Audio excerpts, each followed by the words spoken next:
Hi watch friends, Ripley's here today to celebrate a new episode of What's in the Box. Come see what we've got this week.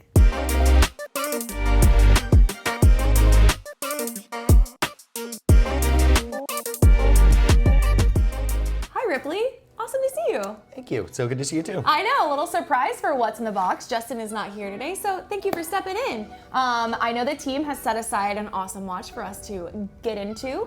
Before we do that, can we do a wrist check together? Yes. What are you wearing? I've gone Cartier today, two-tone Cartier. I love it, you're on a Cartier kick with us lately. I wear a lot of sports watches, so this is the total opposite end for me. It's a nice change up for you. I actually really love the two-tone on this.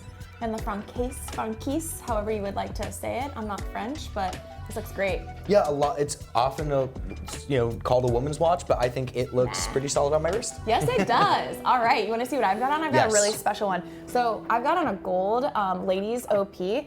It has a purple dial. We've got diamond hour markers. This is from 1987, but let me take this off. I'll give you guys a little insight on it too. Look at the back of it. Do you see the Ford logo? Oh, very cool. Oh yeah, it says once in a lifetime. This is a special watch for a special person that worked at Ford. And they didn't wear it much at all. Look how Look at the tight condition. that gold rivet bracelet is. And even This the is not a clasp, personal yeah. watch today. This is definitely one from the Bob's Watches site. Gorgeous. So if you guys would like to see this, be sure to check out bobswatches.com. This one's on there with a lot of extra details. As always, be sure to let us know what you guys are wearing while watching. It's always fun to see the gamut. You guys have it, and we love hearing about it. So thank you so much for chiming in. All right, we've got a special watch today. You want to get to it? Absolutely. All right, let's see. Thank you so much. All right, little box. What does this say? It's from Playa Vista, California. Oh, All right up the road. Perfect. All right, let's open this. I will give you the honors today, Rip. Thank you. Our little Rolex cutter.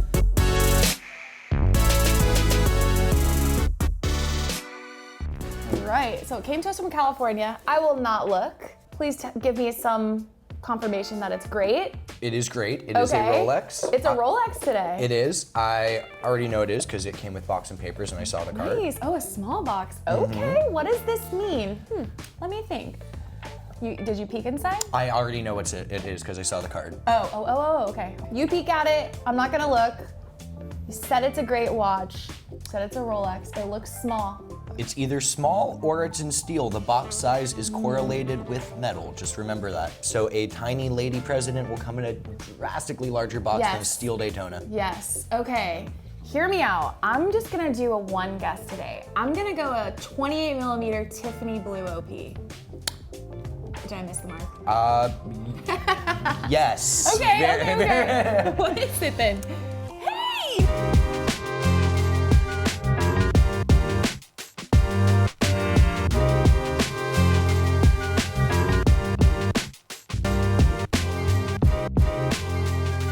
No way! Absolutely. Discontinued and Beautiful. I love this version of it. It's a Milgauss. Milgauss 116400. Awesome.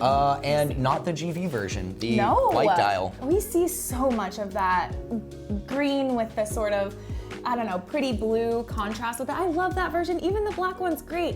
Justin is jealous. He would love this watch. Orange is his favorite, and this does it so perfectly. Got a full set. Yeah, this Box, is a cool papers, one. hang tags, everything This in is, here. I often feel like this is the forgotten Milgauss. You know, when they did the green crystals with the 116400 GV and then the Z Blue, everyone thinks of those watches, and then there's the black one which doesn't have the green crystal, but yeah, they have a white Milgauss with all these orange accents, orange lume on it, doesn't glow orange. But what a cool watch. I feel like this was sort of when the Milgauss got its personality back. Yes, it's such a good way to put it. What's the size on this? It's 40 mil. It's it's large for being a kind of classic watch. It's not a sports watch. It's very much a tool watch, anti-magnetic and all of that. And it has that larger profile because it has the interior anti-magnetic shield. So if you were to open this case back, one of the few case backs that actually has engravings on it, you would see another case back with the anti-magnetic symbol, and what that is the basically the Faraday cage for it. Yeah, love this. Even the bracelet, nice. Oyster clasp, this is good. This is a great tool watch, guys. Love this in all of its beauty. Obviously, you've got the orange lightning bolt seconds hand. Everything about this is perfect to me.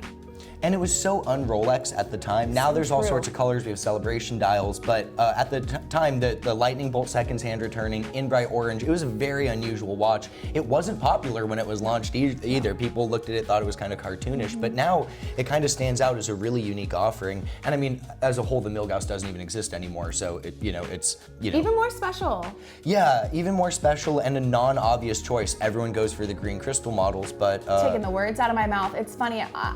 This is my first job in watches, and I kind of gauge. We see a lot of watches that come in. Obviously, there were over 100 boxes that came in the last couple of days, and our team decided to set this one aside as the special one we got to see. And honestly, I have no complaints about this watch. You know, I'm not typically a smooth bezel fan. I know, don't kill me, but they couldn't do this any other way. Also, you noted the engraving on the case back.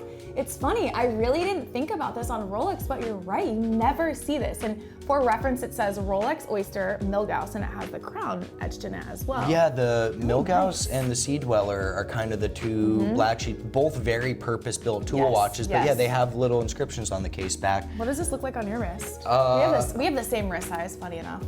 I'm a big fan of these. Honestly, it's a little bit large for my wrist because it is a chunkier watch, but that's part of the reason why a lot of people like it. If a 36 millimeter date just is too small, 40 mil, it's bigger, it's chunkier, it's a very sporty watch, despite not being a sports watch. But I see these a lot when people put a different strap on it, and it's really fun when you see someone swap it out and play into the orange theme. Oh yeah. But honestly, at the time, it wasn't very Rolex, and now it sort of stands out as a turning point in Rolex's history. So true. And I would love to see the Milgauss come back. Same. And I would love to see them kind of do something more along these lines. Everyone wants to see the Milgauss return to its roots and take a tooly vibe.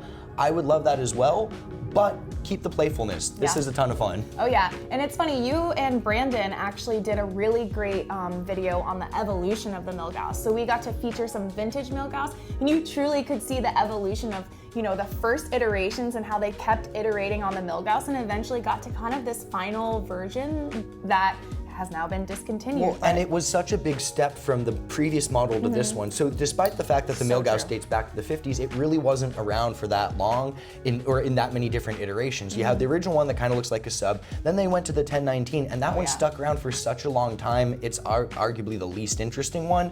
But then when they went from the 1019 to this one, totally different watch, sapphire crystal, brightly colored. It really was a drastic step forward for the Milgauss. And not just from an aesthetic standpoint, but functional as well. So true. Solid bracelet. It's a modern watch, whereas the other one is so definitively vintage. So true. Well, it's great to see this on your wrist. It would be great to see this on anyone else's wrist. What do you guys think of the Milgauss this week? Is it a fun surprise? It's definitely different than a lot of the big, bold watches that we've been uncovering as like our watch of the week lately. So I'm excited to see this change up. I love the configuration here with this white dial. There's nothing better. And Justin's out there jumping for joy seeing this I know one. Justin loves this one. Yes, he and does. honestly, I think the Milgauss as a whole is underrated. People talk about Rolex's sport and tool watch heritage. Somehow the Milgauss, because it's not a sports watch, gets forgotten, but it's really unique because of that. Oh yeah. And when you look at prices of it compared to like a sub or a GMT, it offers kind of a lot of value for the money. Very true. Look at this guy bringing all the knowledge today. Well, it's been really fun to have you here. I really appreciate you guys tuning in and seeing what watch we got to feature this week. So be sure to check the description for any more details, and we'll be back next week with another new episode of What's in the Box. But until then, everybody, be well.